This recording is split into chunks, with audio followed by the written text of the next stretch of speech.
Welcome to Chennai city garden. So இன்றைக்கி பார்த்தீங்கன்னா நம்ம ரோஸ் செடி வளர்க்குறது எப்படி, கட்டிங்லேருந்து வளர்க்குறது எப்படி, அதுக்கு எந்த விதமான ரூட்டிங் ஹார்மோன் யூஸ் பண்ணலாம், ஸோ இந்த மாதிரி விஷயங்களை பார்க்கலாம். ஸோ நீங்கள் எங்கே பார்க்கலாம், இது வந்து பார்த்திங்கன்னா பட்டன் ரோஸ் செடி எவ்வளோ பூக்கள் பூத்துருக்கு அப்படின்னு பாருங்கள்.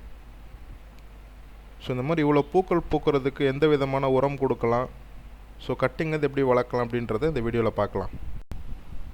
ஸோ ஜென்ரலாக பார்த்திங்கன்னா இந்த ரோஸ் செடி நம்ம வளர்க்குறதுக்கு பார்த்திங்கன்னா 2 டைப்ஸ் ஆஃப் கட்டிங்ஸும் யூஸ் பண்ணலாம். அதாவது செமி ஹார்ட் இல்லைன்னா பார்த்திங்கன்னா ஃபுல்லாக ஹார்டாக இருக்கக்கூடிய ஸ்டெம். ஸோ இந்த 2 விதமான கட்டிங்கும் யூஸ் பண்ணலாம். ஸோ தேவையானதை நான் கட் பண்ணிட்டேன், நீங்கள் பார்க்கலாம் இங்கே. ஸோ ப்ராப்பராக ஸ்டிக்ஸை வந்து நம்ம ஸ்டெம்ஸை வந்து கட் பண்ணி வச்சுக்கலாம். இலைகள் எல்லாத்தையும் எடுத்துருங்க, எடுத்துகிட்டு இது போல் நம்ம கட் பண்ணி எடுத்துக்கலாம். ஸோ நீங்கள் இங்கே பார்க்கலாம், நான் ஒரு 5 ஸ்டிக்ஸ் எடுத்துருக்கேன், நீங்கள் பார்க்கலாம். ஸோ ஜென்ரல் நம்ம ரூட்டிங் ஹார்மோன் யூஸ் பண்ணுறது பார்த்திங்கன்னா கெமிக்கல் சார்ந்ததாக இருக்கும். பட் நம்ம எடுக்கிறது பார்த்திங்கன்னா ஆர்கானிக்காக இருக்கக்கூடிய பட்டை பொடியும் தேனும் தான் நான் எடுத்திருக்கேன். ஸோ இந்த ரெண்டுமே போதுமானது. ஒரு ரூட்டிங் ஹார்மோன் என்ன பண்ணும் அப்படின்னு பார்த்தீங்கன்னா அந்த ஸ்டெம்மில் இருந்து ரூட் ஸ்டிமுலேட் பண்ணும். பட் ஆனால் இந்த தேனோ இந்த பட்டை பொடியானதோ அதை ஸ்டிமுலேட் பண்ணுறத விட முதல்ல வந்து அதை சேஃப்டி பண்ணுது. ஸோ ஃபங்கல் இன்ஃபெக்ஷன் வராத அளவுக்கு அந்த ஸ்டெம்மை வந்து பாதுகாக்குது. ஸோ அந்த விதத்தில் பார்த்திங்கன்னா ஈஸியாக ரூட்டானது ஸ்டிமுலேட் ஆகும். ஸோ என்னை பொறுத்த வரைக்கும் இது ஹார்மோன் அப்படின்றத விட ஒரு சேஃப்டி மெஷர் தான் இது. ஸோ அந்த விதத்தில் இந்த ரெண்டுமே ரொம்ப ஹெல்ப் பண்ணும். ஸோ அதை எப்படி பண்ணுறது அப்படின்றத இப்போ பார்க்கலாம். ஸோ நம்மக்கிட்ட இருக்கக்கூடிய பட்டையை வந்து இந்த மாதிரி பவுட்ரு பண்ணி வச்சுக்கலாம். இந்த பட்டை பொடியை வந்து நீங்கள் எந்த விதமான கட்டிங்கும் செடி வளர்க்குறதுக்கு யூஸ் பண்ணலாம். ஈஸியாக வந்து ரூட் ஆனது ஸ்டிமுலேட் ஆகும். அதே போல் தேனும் தான், தேனும் வந்து நீங்கள் வந்து ரூட்டிங் ஹார்மோனுக்கு மாற்றாக பயன்படுத்தலாம். கண்டிப்பாக அதுவும் ஹெல்ப் பண்ணும். இதை தனித்தனியாகவும் யூஸ் பண்ணலாம், இல்லை இந்த மாதிரி மிக்ஸ் பண்ணி யூஸ் பண்ணலாம். 2 விதமுமே நம்மளுக்கு ஹெல்ப் தான் பண்ணும். முக்கியமாக இந்த பட்டை பொடியில் பார்த்திங்கன்னா ஆன்டி ஃபங்கல் ப்ராப்பர்ட்டிஸ் அதிகம். ஸோ அதுதான் வந்து பார்த்திங்கன்னா முக்கியமான விஷயம்.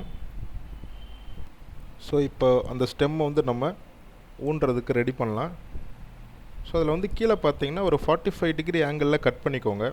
ஸோ எதுக்கு இந்த 45 டிகிரி ஆங்கிளில் கட் பண்ணுறோம் அப்படின்னு பார்த்தீங்கன்னா சர்ஃபேஸ் ஏரியா நிறைய இடம் கிடைக்கும் ரூட் வளர்கிறதுக்கு அந்த ஸ்டெம்மில், நீங்கள் பார்க்கலாம். ஸோ இப்போ நான் என்ன பண்ணுறேன்னு பார்த்தீங்கன்னா கட் பண்ண அப்புறம் பார்த்தீங்கன்னா தேனில் டிப் பண்ணுறேன், ஹனியில் டிப் பண்ண அப்புறம் சின்னமன் பவுடர் பட்டை பொடியில் வந்து நம்ம இந்த மாதிரி அதையும் டிப் பண்ணிக்கலாம். ஸோ இப்போ வந்து ரெண்டுமே நல்லா ஒட்டியிருக்கும். இந்த மாதிரி ஒரு சின்ன பாட்டு தான் எடுத்துருக்கேன், நீங்கள் பார்க்கலாம். நீங்கள் உங்கள்கிட்ட பிளாஸ்டிக் கப்போ எது இருந்தால் அதையும் யூஸ் பண்ணலாம்.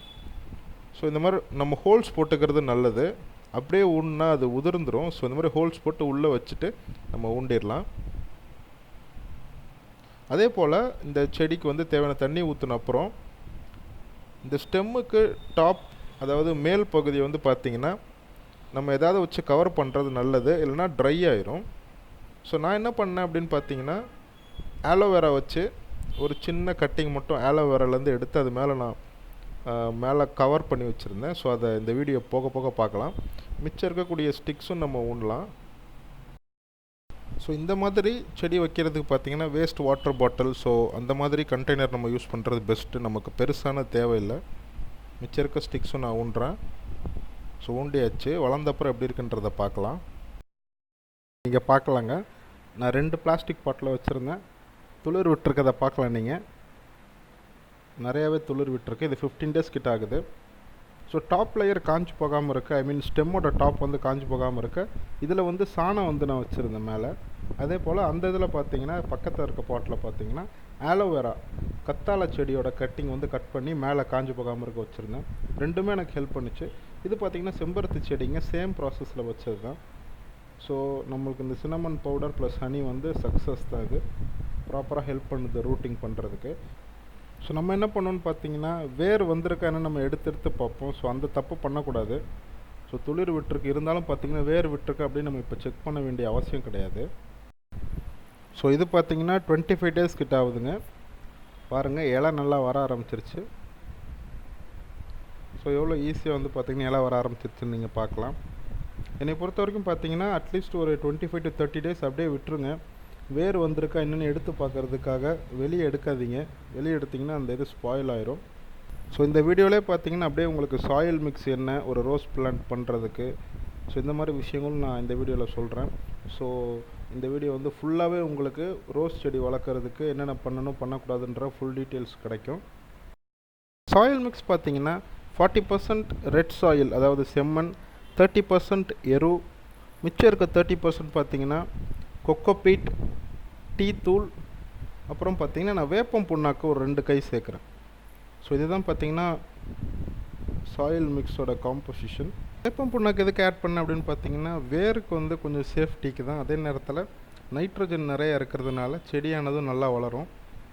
ஸோ தேவையான என்பிகே வந்து இந்த சாயில் மிக்ஸ்லேயே கிடச்சிருச்சு. ஸோ அந்த விதத்தில் பார்த்தீங்கன்னா இது நல்ல ஒரு சாயில் மிக்ஸு. இதுக்கு தேவையான ஃபெர்டிலைசர் என்னென்ன அப்படின்னு பார்த்தீங்கன்னா நான் ரெகுலராக போடக்கூடியது எல்லாருக்கும் தெரிஞ்சது போல் டீ தூள். டீ தூள் வந்து எப்போவுமே வச்சுக்கோங்க. வீட்டில் யூஸ் பண்ணுற டீ தூளை ட்ரை பண்ணி வச்சுக்கோங்க, காய வச்சுக்கோங்க. ஸோ அதை ரெகுலராக போடுங்க. ரோஸ் செடியானது நல்லா வளரும். எப்போவுமே எந்த ஒரு செடிக்குமே முதல்ல வந்து அதோட இலைகள் நல்லா வளரணும். அப்போ தான் பார்த்திங்கன்னா அதுக்கடுத்து அதோட பூக்கள் வளர்கிறதுக்கு அது நல்லதாக இருக்கும். ஸோ அந்த விதத்தில் இலைகள் நல்லா வளர்கிறதுக்கு, அதுவும் சின்னதாக இருக்கும்போது, செடி சின்னதாக இருக்கும்போது கண்டிப்பாக அதுக்கு நைட்ரஜன் ஆனது அதிகமாக தேவை. ஸோ அந்த விதத்தில் பார்த்திங்கன்னா இந்த டீ தூள் ஆனதாக இருக்கட்டும், இல்லை எருவாக இருக்கட்டும், ஸோ அந்த ரெண்டுமே ரொம்ப ஹெல்ப் பண்ணும் அதுக்கு. ஸோ அந்த ரெண்டு தான் பார்த்திங்கன்னா நம்ம தாராளமாக இதுக்கு உரமாக பயன்படுத்தலாம். அதாவது எரு, அப்புறம் பார்த்திங்கன்னா டீ தூள். ஸோ நான் ஒரு செடியை வந்து இதில் இந்த சாயில் மிக்ஸ் யூஸ் பண்ணி நான் டிரான்ஸ்பிளான்ட் பண்ணுறேன், நீங்கள் பார்க்கலாம். இது வந்து பார்த்திங்கன்னா ஒரு பன்னீர் ரோஸ் இது. ஸோ இதை நான் டிரான்ஸ்பிளான்ட் பண்ணுறேன், நீங்கள் பார்க்கலாம். ஸோ இந்த மாதிரி ஒரு 12 இன்ச் பாட்டே போதுமானது. பெரிய பாட் இருந்தாலும் நல்லது தான், பட் இந்த பாட்டு வந்து போதுமானது. நான் மேலேயும் கொஞ்சம் வேப்பம் புண்ணாக்கு போடுறேன். ஸோ அதுக்கூட தண்ணி ஊற்றிக்கலாம். ஸோ இதுதான் பார்த்திங்கன்னா ஒரு ரோஸ் பிளான்ட்டுக்கு தேவையான சாயில் மிக்ஸ், அப்புறம் டிரான்ஸ்பிளான்ட் பண்ணக்கூடிய ஒரு ஸ்டெப் இது. ஸோ இதுதான் பார்த்திங்கன்னா கட்டிங்கிலேருந்து ரோஸ் செடி வளர்க்கக்கூடிய ஒரு ஈஸியான வழி. ஸோ இதில் பூச்சி வந்தால் என்ன பண்ணுறது, ட்ரை லீவ்ஸ் வந்தால் என்ன பண்ணுறது, ஸோ இதுக்கு தேவையான இன்னும் சில உரங்கள், இதை பற்றிலாம் நான் இன்னொரு வீடியோவில் சொல்கிறேன். ஸோ இதுதான் பார்த்திங்கன்னா ரோஸ் செடி வளர்க்கக்கூடிய முறை. ஸோ இந்த வீடியோ பிடிச்சிருந்துச்சுன்னா லைக் பண்ணுங்கள், ஷேர் பண்ணுங்கள், முக்கியமாக சப்ஸ்கிரைப் பண்ணுங்கள். தேங்க்யூ.